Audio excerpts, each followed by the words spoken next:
Komentar Menko Polhukam Mahfud MD soal DPR diam di kasus Irjen Verdi Sambo memunculkan polemik panjang. Komentar itu direspons keras Ketua Komisi 3 DPR Bambang Wuryono. Ujung-ujungnya muncul dua kubu yang seolah-olah mewakili pihak Mahfud dan DPR. Pernyataan Mahfud MD soal DPR diam disampaikan dalam wawancara bersama Kompas TV. Mahfud mempertanyakan reaksi DPR soal kasus Irjen Verdi Sambo. Misalkan saya katakan, psikopolitisnya, semua masyarakat heran, kenapa sih ini DPR kok diam? Ini kan kasus besar. Biasanya kan ada apa, paling ramai manggil-manggil.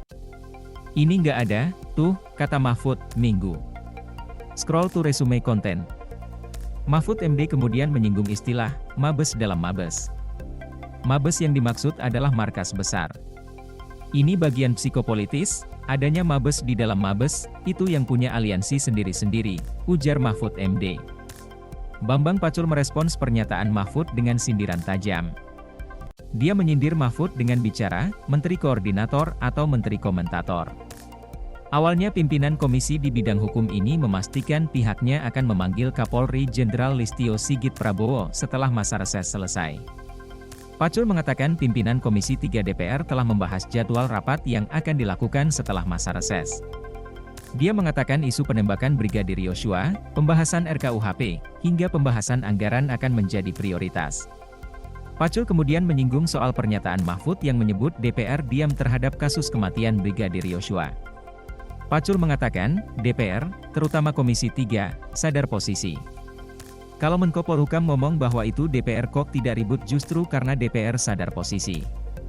Kita malah justru bertanya apakah Menko Polhukam itu punya posisinya memang tukang komentar, kata Pacul di Kompleks Parlemen, Senayan, Jakarta, Rabu.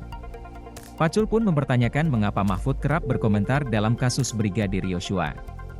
Pacul mengungkit saat Mahfud mengumumkan tersangka ketiga di kasus itu sebelum Polri mengungkap ke publik. Tersangka belum diumumkan dia udah ngumumkan dulu. Apakah yang begitu itu jadi tugas Menko Polhukam? Saya bertanya sebagai Ketua Komisi 3 DPR, apakah itu masuk di dalam tupoksi Menteri Koordinator Politik Hukum dan Keamanan? Koordinator, loh, bukan komentator. Menteri Koordinator bukan Menteri Komentator, ujar Pacul. Muncul sahabat DPR. Di tengah panasnya adu komentar, muncul kritik terhadap Mahfud dari kelompok yang mengatasnamakan sahabat DPR. Mereka mendesak Mahfud MD di reshuffle. Tidak sepantasnya